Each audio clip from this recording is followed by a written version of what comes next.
No, takže idem vám ukázať ešte, čo to málo z mojej tvorby a teda aký program na kreslenie komiksov používam a tak ďalej. Ale to bude len také krátke videjko, ale čo skoro príbudnú ďalšie, takže nezabúdajte odoberať sestry Jančové na YouTube, teda keďže pozeráte toto video, tak asi buď pozeráte, teda dáte odoberať, dobre už veľa rečním, asi som nevedela nič, čo som chcela povedať, ale proste jednoducho dajte odoberať a dajte like.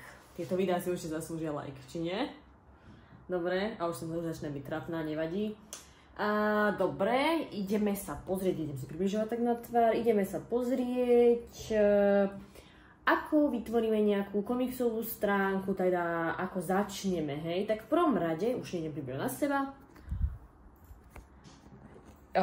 toto teraz nezačneme, to si teda nevšímajte, ale teda používam na kreslenie komiksov program Clip-Pen Studio, tento tu, a Photoshop, ale to neskôr. Ideme sa teda vytvoriť, počkať, zatvorím toto celé. A no, otvorila som si Clip-Pen Studio, hej, počkať, dobre, to zaostrovanie potom nejako poriešime a teda idem vytvoriť nový súbor, teda novú komiksovú stránku, ale to dám len tak, že lightkovo, hej, že nejdem tu dávať nejaké extra nadpisy ani nič, lebo tu vidíte, tu si môžete prepísať názov vášho komiksu, ja neviem, dám tam, že dobre, prvé, čo ma napadlo, samozrejme, zóna 300. Tu si môžete vybrať formát, v akom ho chcete, A4 a tak ďalej.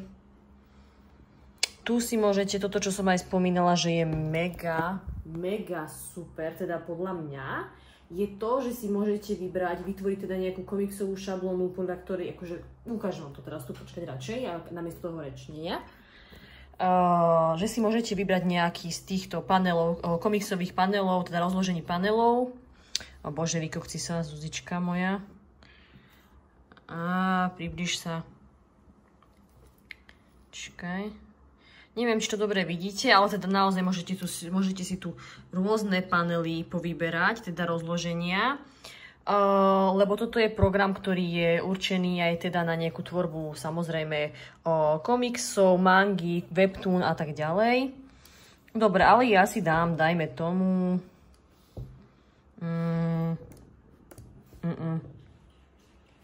To je jedno. Dám si tento. Iba tak, že dám rozložené na dve polovičky. Dobre. V podstate tu asi, ja sama pre seba tu nič také nedávam, lebo ja si robím samostatne jednotlivé stránky. Niekomu možno bude pasovať, keď si spraví také jednotlivé projekty. O tom neskôr. Dobre, dám OK. Fú, vytvorila mi to nejakú stránku, hej. Ale ako teda začneme? Dobre, vytvorila mi to nejakú stránku, chcem kresliť, hej. Kreslím na tomto tablete.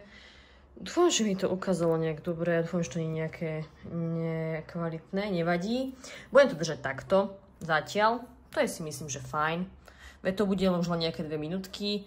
Tu máte na výber z možností, tu je vlastne menu, teda ja mám takéto rozloženie. Tu máte nejakú lupu, hej, alebo čo to je? Hej, lupa. Kde si môžete priblížiť dokument a podobne. Toto som síce nemala začať ukazovať, ale teda dáme to počkať naspäť. Ale teda čo bude pre vás dôležité, keď budete začínať s kreslením, je napríklad tieto nástroje, túly, alebo ako to pomenujem. Tu si vieš vybrať farbu. Toto všetko vám potom ukážem, len som to chcela tak prejsť. Teraz tu si, keďže vidíte, tu sa mi nedá ťuknúť, hej? To ešte môžem ukázať, aby ste teda vedeli. Tak samozrejme, čo musím spraviť? Vytvoriť si novú vrstvu. A už mi to ide, hej? Čakať, aby ste lepšie videli. Aby si ma lepšie videla a počula. No, dobre. A teda prišli sme na to, ako tu vieme niečo nakresliť, teda nápis, a teraz tu kreslím čmáranice. Čiže vytvorím si nejaký layer, tu mám rôzne štece na výber, teda pera, alebo ako to pomenovať. A tu mám ďalšie a ďalšie, tu vám všetko potom poviem. Guma na kreslenie, na gumovanie. Zafarbíme si to. A tak ďalej. Dáme si tu sakra. Dáme si tu inú farbu. Hej. Toto. A vidíte, že som vám neukázala vlastne toto, hej, že ako si zväčším alebo zmenším ten štetec. Teraz počkajte, ja to všetko vymažem, mi to tu lezie na nervy. Tu mám presne rozloženie toho, že teda ako si môžem zväčšiť, zmenšiť štetec, hej. Čiže teraz si dám napríklad takýto veľký. Fúha, to je teda riadne. Dobre, tie moje komentáre teda fakt stojí za to. Dobre, už vlastne končím, už hovorím dosť dlho, lebo všetko si potom povieme. A vidíte teraz takýto teňučky, čo ho ani vôbec nevidíte poriadne. Dobre. Končíme. Toto som vám ukázala úplne fakt, že taký ten úplný základ len toho, ako otvoriť tento program, že sú tu nejaké na výber, že tu nejaké menu, sú tu na výber nejaké štece, perá, ktorými môžete vlastne tu takúto blbosť nakresliť, samozrejme môžete nakresliť aj, počkajte, teraz toto nie je, chvíľočku, sekundu.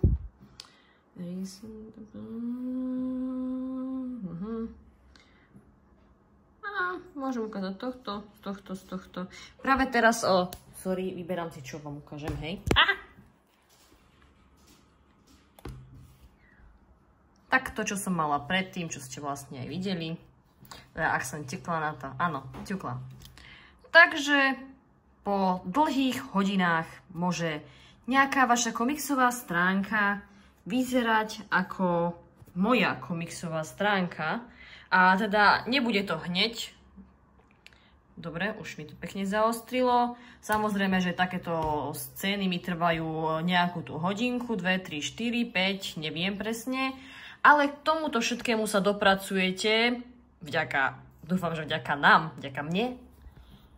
A vďaka Blondy, ale to všetko sa dozviete neskôr.